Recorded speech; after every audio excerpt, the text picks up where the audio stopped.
Olá pessoal, estamos aqui nessa quarta, 11 de setembro, ó, aniversário do acontecimento lá nos Estados Unidos. Verdade. Né?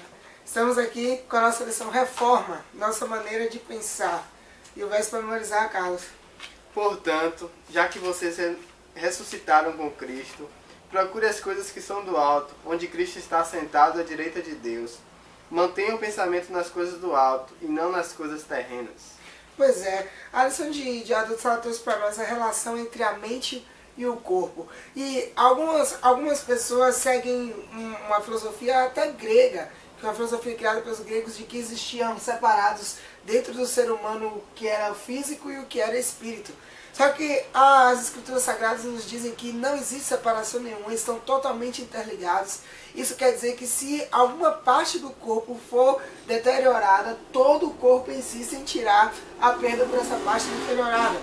Isso está explícito até mesmo em 1 Tessalonicenses 5:23, que fala assim, que Deus que nos dá a paz, faça com que vocês sejam completamente dedicados a Ele, e que Ele conserve o espírito, a alma e o corpo de vocês livre de toda mancha, para o dia em que vier o nosso Senhor Jesus Cristo. Ou seja, para que nós possamos nos encontrar com Jesus por ocasião da sua vinda, tudo que existe em nós precisa ser reestruturado e refeito. Só que o problema é que algumas pessoas esquecem de que nós precisamos glorificar a Deus também do nosso corpo. E o apóstolo Paulo foi um dos que nos chamou para isso. Uma outra coisa interessante é que a lição trouxe para nós que a renovação da mente, quando nós falamos em renovar a mente, na verdade nós estamos tratando de algo físico. Porque o cérebro está dentro a mente está dentro do meu cérebro. E o meu cérebro faz parte do físico. O que vai diferenciar o espírito é apenas o meu modo de pensar. Meu modo de pensar me dá uma personalidade. Mas a minha mente, que é quem pensa, está dentro Dá até para perceber que você não percebe patologias da mente através de exames. Porque não é algo palpável, não é algo que você pode sentir. Está no pensamento, está simplesmente na mente, né? Não é algo tocável. Mas o que faz pensar é tocável. Que é o cérebro. Já o que faz pensar é tocável. É isso. Então nós estamos falando também de algo físico. E algumas pessoas acham que Jesus nos convida apenas para que nós tenhamos uma renovação do pensamento, mas que eu posso usar o meu corpo da mesma forma como eu usava antes. A forma como usa os pensamentos pondo em ação no corpo, que devem ser baseadas nisso. Pois é. Então, o interessante é que a lição nos trouxe uma frase espetacular, e eu grifei aqui. Olha só, Satanás quer controlar nossa mente por meio do nosso corpo.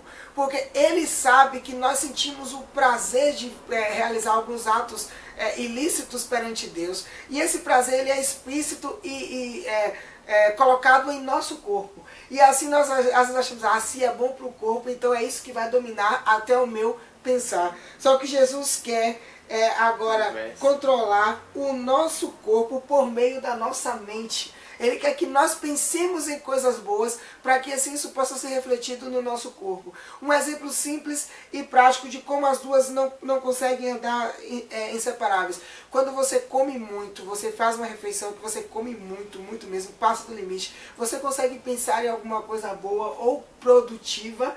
Não, quando nós comemos muito, o nosso pensamento é totalmente de ficar inerte, dormir e descansar. Os dois caminham lado a lado. Se nós cuidarmos bem do corpo, se nós fazemos uma alimentação boa, saudável, nós conseguimos levantar e pensar, ou levantar e trabalhar e fazer coisas assim do tipo.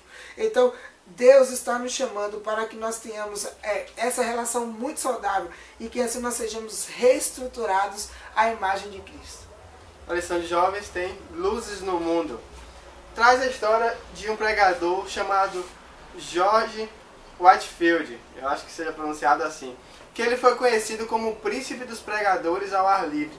Ele era um pastor itinerante que saía pregando ali, né, levando a mensagem de revivamento nas colônias britânicas, que posteriormente se tornaram os Estados Unidos. E ele ficou muito famoso naquela geração e também em gerações posteriores, é tanto que até hoje alguns sermões dele se tornaram clássicos. E ele defendia a renovação do cristianismo, que era conhecida como o grande despertar. Né? Em contraste com isso que ele pregava, no século XVIII existia o iluminismo, que pregava a inexistência de Deus e defendia que a razão, simplesmente a razão, era o único meio de entender o universo. Já esse grande despertar que o pastor Jorge pregava, enfatizava que Jesus é a luz do mundo e que a palavra de Deus, a Bíblia, explica a realidade. Então eram opiniões que uma de encontro à outra. Da mesma forma é hoje. Nós nos deparamos com inúmeras crenças. A todo momento nós somos bombardeados por interpretações diferentes da Bíblia, ou até por religiões que nem usam a Bíblia. Mas Deus, a palavra de Deus, a Bíblia, ela nos mostra a verdadeira fonte de luz espiritual, né? Então a base da nossa fé deve ser a Bíblia, deve ser a palavra de Deus, independente da religião. Nós temos que ter nossa vida espiritual pautada no que a Bíblia nos ensina. Cristo, ele falou o seguinte, ó: eu sou a luz do mundo. Quem me segue não andará nas trevas. Pelo contrário, terá a luz da vida. Quando nós experimentamos de verdade a reforma, nós consumimos dessa fonte da vida que é Jesus Cristo. E nós nos tornamos raios dessa mesma fonte. Nós também passamos a refletir esse Deus.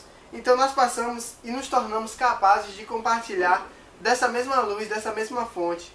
Então nós devemos estar refletindo, o que nós devemos estar refletindo deve vir dessa fonte.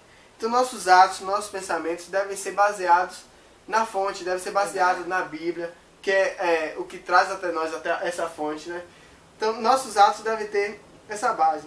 Assim como o pregador Jorge, que revolucionou a sua época, nós também hoje devemos viver de uma maneira que nossa vida e nossa forma de pensar venha revolucionar esse mundo. Que nós possamos estar refletindo essa luz divina de forma que as pessoas ao nos ver, elas possam pensar: poxa, eu quero conhecer esse Deus, eu quero entender porque a vida dele é tão diferente. Nós temos que voltar a lembrar, tudo isso começa no pensamento. Então que nós possamos estar moldando nossos pensamentos e permitindo que o Espírito Santo venha moldá-los, para que nós possamos estar assim, consequentemente, refletindo essa luz que provém de Deus. Verdade. É isso aí, pessoal. É isso aí. Até amanhã.